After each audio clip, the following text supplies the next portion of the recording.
Assalamualaikum warahmatullahi wabarakatuh. Sebelumnya izinkan saya untuk memperkenalkan diri.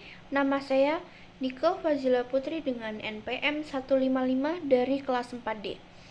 Di sini saya akan menyusun tugas resum dari mata kuliah Media Pembelajaran Berbasis ICT dengan judul Teori-teori belajar yang mendukung penggunaan media pembelajaran berbasis ICT. Teori yang pertama adalah teori behaviorisme. Jadi teori ini aktivitas yang terjadi dalam pemikiran dan disimpulkan hanya dalam perilaku yang diamati. Jadi teori ini menekankan pembelajaran melalui respon terhadap stimulus dan penguatan perilaku yang diinginkan si pengajar dari hasil muridnya. Baik, selanjutnya ada teori pemrosesan informasi.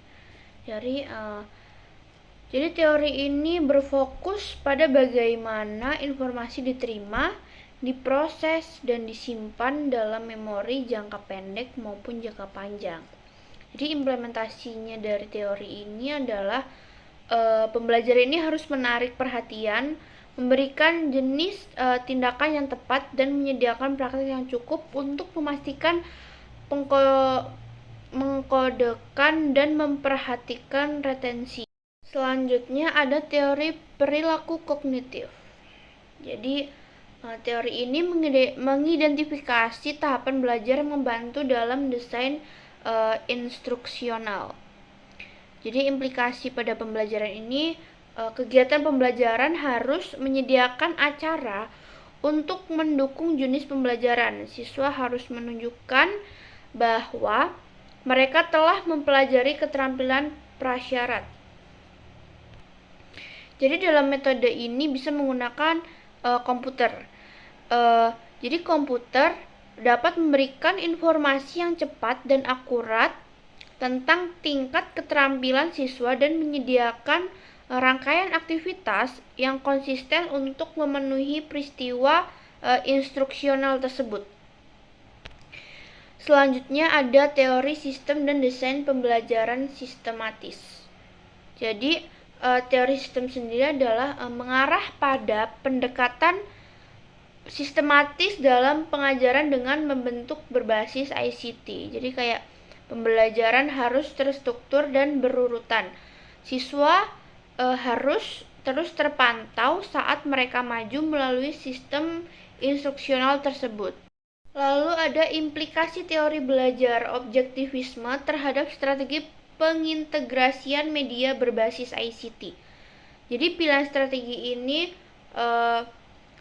berdasarkan teori belajar objektivisme itu ketika keterampilan dan konten yang harus dipelajari didefinisikan dengan jelas, konkret, dan tidak ambigu. Dan respon perilaku tertentu dapat mengindikasikan pembelajaran. Jadi pembelajaran berbasis ICT ini harus tidak boleh terlalu berputar-putar agar siswanya lebih paham. Lalu ada siswa membutuhkan bimbingan atau latihan individu untuk belajar dan mendemonstrasikan keterampilan prasyarat. Lalu ada siswa perlu memperoleh keterampilan secepat dan seefisien mungkin karena mereka sudah menggunakan internet dan komputer. Jadi diharuskan siswa itu memperoleh keterampilan cepat dan efisien. Lalu ada teori aktivisme sosial. Menurut John Dewey, menekankan pembelajaran berbasis pengalaman langsung dan interaksi sosial. Jadi, pembelajaran harus menekankan kegiatan kolaboratif, koneksi dunia nyata, seperti mencontohkan hal-hal yang sering terjadi di sekitar siswa-siswi. Dan cara menggunakannya dengan metode ICT itu, teknologi mendukung peluang untuk kolaborasi, prestasi visual membantu siswa menghubungkan konsep abstrak dengan aplikasi dunia nyata. Selanjutnya ada teori kognitif sosial. Jadi teori ini berfokuskan pada belajar melalui pengamatan dan imitasi. Jadi, pembelajaran memerlukan interaksi sosial antara siswa terhadap masalah dan perseolahan yang langsung menjadi perhatian mereka. Jadi, pembelajar dapat terjadi secara perwakilan melalui perilaku pemodelan orang lain. Lalu mengamati model seperti dirinya yang berhasil melakukan perilaku dapat meningkatkan efisiensi diri siswa. Jadi cara mengimplementasikan itu pembelajaran harus menyediakan model yang menunjukkan keterampilan yang baik. Selanjutnya ada teori multiple intelligence menurut Howard Gardner. Jadi mengakui adanya berbagai jenis kecerdasan yang mempengaruhi cara seseorang belajar. Jadi ada beberapa jenis kecerdasan. Yang pertama ada language. Language itu adalah penggunaan bahasa secara efektif, menulis dengan jelas dan persuasif. Jadi siswa dapat menggunakan bahasa yang baik dan jelas, dan dia bisa menulis dengan jelas dan persuasif. Jadi ada musik. Jadi berkomunikasi dengan menulis dan memainkan musik. Lalu ada logika matematika.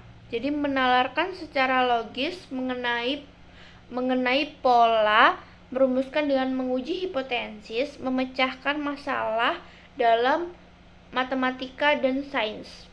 Jadi lalu ada spesial. Jadi spesial itu merasakan dunia secara visual, dapat menciptakan kembali sesuatu setelah melihatnya. Lalu ada kinestetik, menggunakan tubuh dan peralatan dengan keterampilan. Lalu ada intrapersonal. Intrapersonal itu seperti pemikiran, introspeksi, memiliki kemampuan metakognitif yang tinggi. Lalu ada interpersonal, jadi memperhatikan suasana hati dan perubahan orang lain, dapat mengidentifikasi motif perilaku orang lain, berhubungan baik dengan orang lain.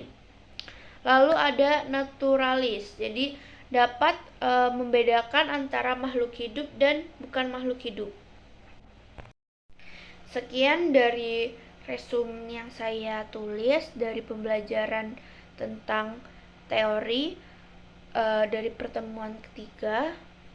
Salah kurang dan lebihnya saya mohon maaf. Saya akhiri. Wassalamualaikum warahmatullahi wabarakatuh. Terima kasih.